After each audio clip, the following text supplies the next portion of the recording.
It's hard to imagine the terror, the panic, the sense of helplessness you'd feel if you were forced to drive blindfolded. Yet many of us drive like that every day. Impossible, you say? I'd never drive like that. But stop and think about those brief moments when we lose our concentration, when we're distracted, when we're not focused on our driving. These are the times when we drive as if we were blindfolded. So how can we protect ourselves from this blindfold effect? Well, we're going to look at 3 safe driving tactics that have proven to be effective. Anticipate, adjust, assume nothing. We're going to view 3 common yet potentially dangerous driving situations. Watch these situations carefully. Try to spot any unsafe actions, conditions, or hazards. You'll have a chance to write down or discuss the things you noticed. In the short time we have, we're going to focus on 3 areas that involve more than half of all driving mishaps: intersections, backing, and following too closely. Let's begin.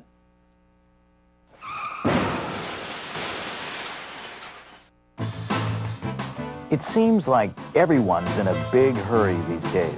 There's never enough time to get where we're going. So we get impatient. We rush and drive aggressively, almost on the bumper of the vehicle in front of us.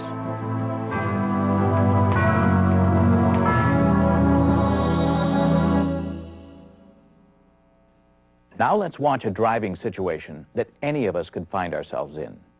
See how many unsafe actions, conditions, or hazards you can spot. It's a typical rush hour. This is not the meeting to be late for. I cannot believe this traffic. Debbie and a lot of other people wish they were somewhere else right now. Today of all days, I cannot believe this. There must be a way around this. There's gotta be. There's Gray Street. Gray Street goes through. Let's do that. Yeah.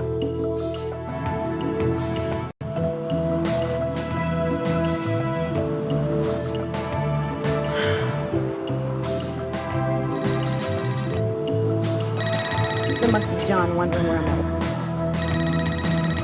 Oh.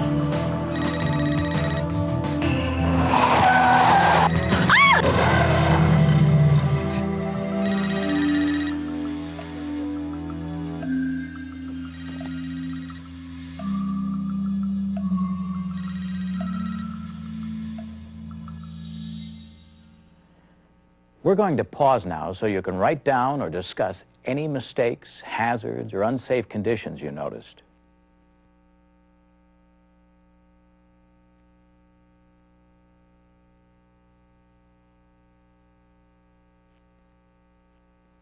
Now let's go back and take a closer look at the events that led up to that crash. Okay. Today of all days, I cannot believe. Debbie made several mistakes that often contribute to rear-end crashes. First of all, her impatience caused her to follow the vehicle in front of her too closely. It's important to remain patient and adjust the following distance so there's always a safe space between your vehicle and the vehicle ahead of you. Next, Debbie wasn't thinking ahead. She wasn't anticipating hazards. The right way was to look well ahead of the vehicle in front of her for potential hazards, such as those football players. Anticipate what could go wrong. Finally, Debbie let a distraction interfere with her driving. She took her eyes off the road for a dangerously long period of time and assumed the vehicle in front of her would keep moving safely.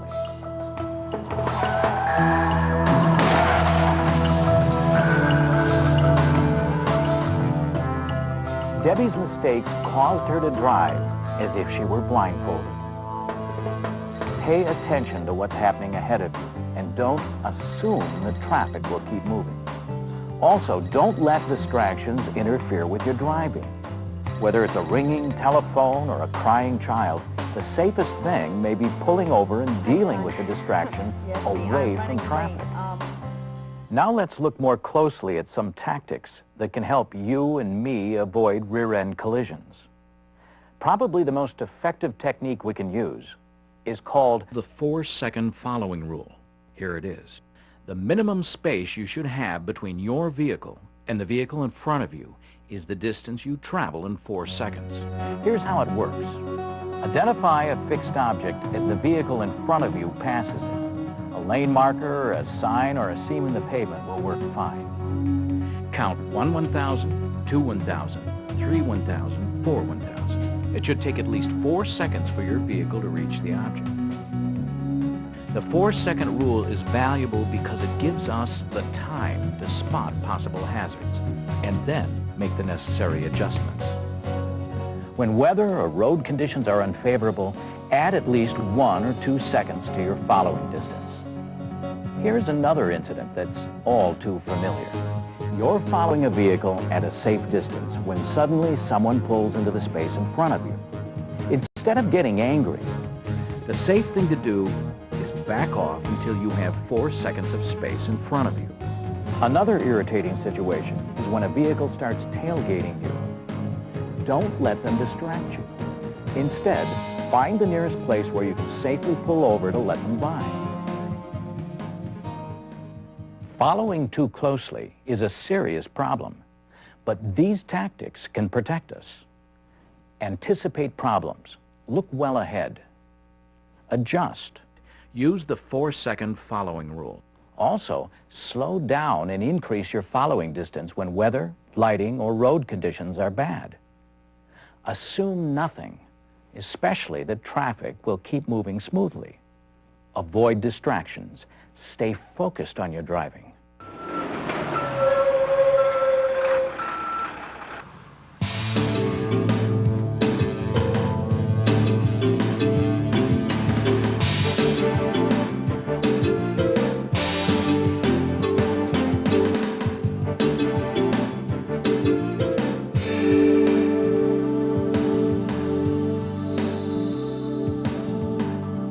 In this sequence with Larry, see how many unsafe actions or conditions you notice. I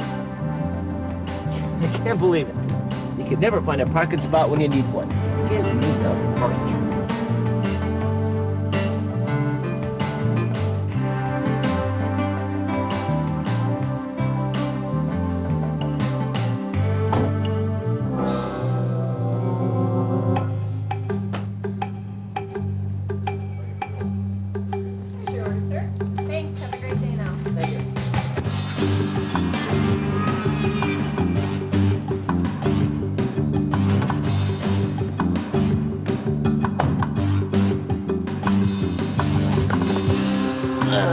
Great.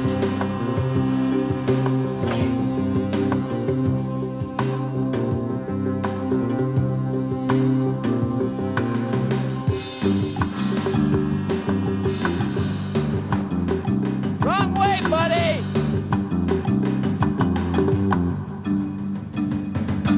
Hey!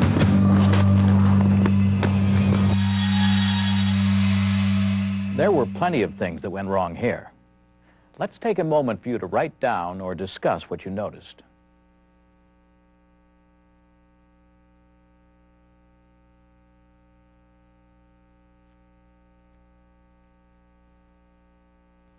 Now let's take a closer look at Larry's backing incident.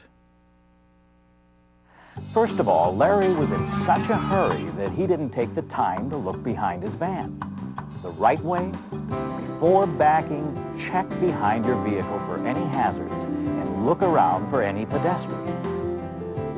The next problem was that Larry didn't have a clear view out the rear window.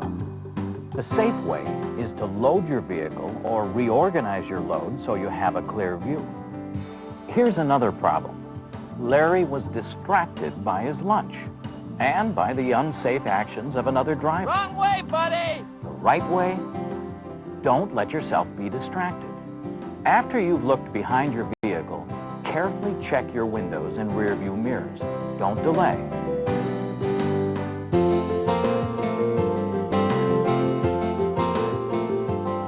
Remember, you can't assume your path is clear unless you can see it. Larry and Phil had one hazardous behavior in common. Neither of them was paying attention to their surroundings.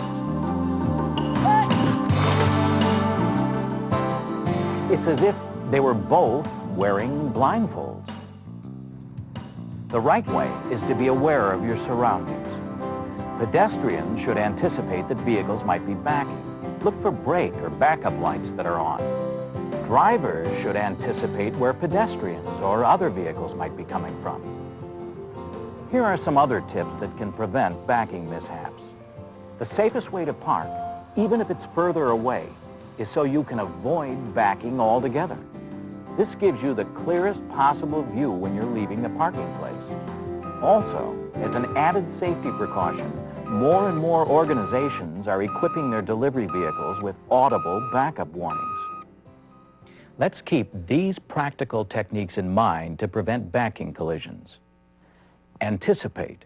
Look behind your vehicle and use your mirrors and windows to be sure you can back safely. Adjust your load or your mirrors so you can have a clear view. Don't assume you can back safely unless you can see clearly. If possible, avoid backing by parking in a spot where you can pull forward when it's time to leave, or park facing out so you have a clear view when you leave.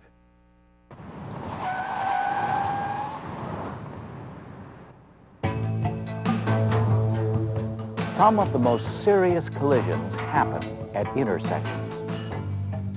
When things go right, the vehicles pass in a safe, controlled manner. If things go wrong, if just one driver makes a mistake,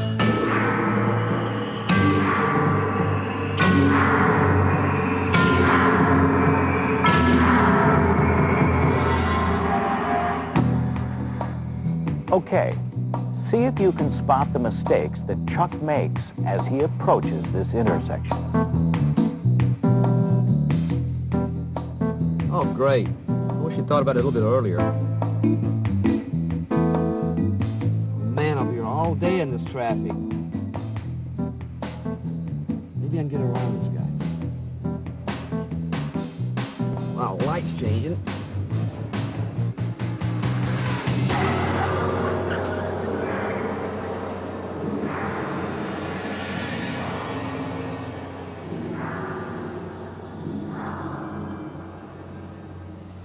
There were several mistakes that played a part in Chuck's tragic crash.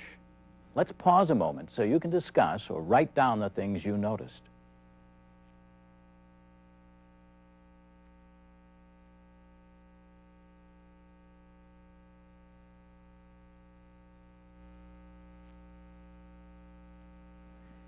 Let's go back and see where things went wrong. All day in this Chuck traffic. made several dangerous mistakes. He didn't anticipate the hazards. He didn't adjust his driving to compensate for his obstructed view. He assumed it was safe to cross. He didn't look carefully. The result?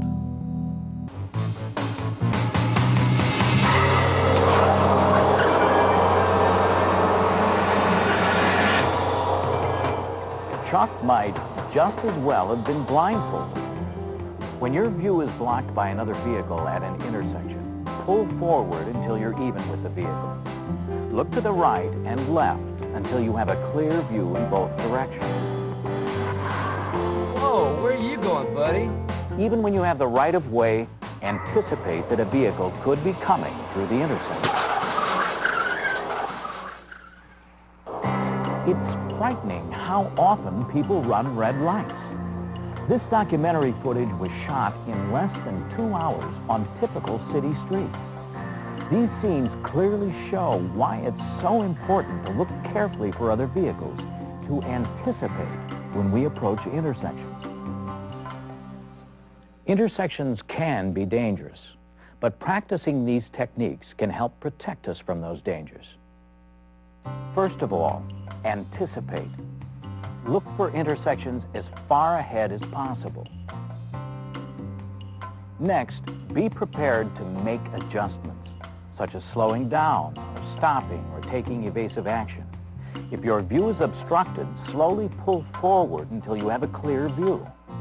When weather, road, or lighting conditions are bad, slow down and give yourself extra time as you approach intersections.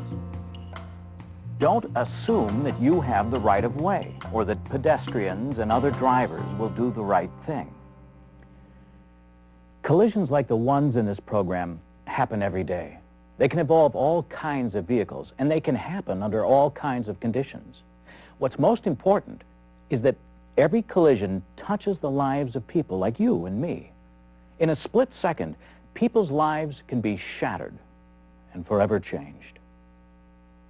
And on my way home, 2 blocks from work, I was going through an intersection, came up on a 4-way intersection with lights, and as I approached the intersection, the lights were red, and the left lane was full, and there was a van. As I was going around the vehicle, I saw the light turn green, and before entering the intersection, I could see that everybody was stopping, or that the cars were stopping over to the left, and so I assumed that, okay, the light's green, so I could keep on going through that intersection.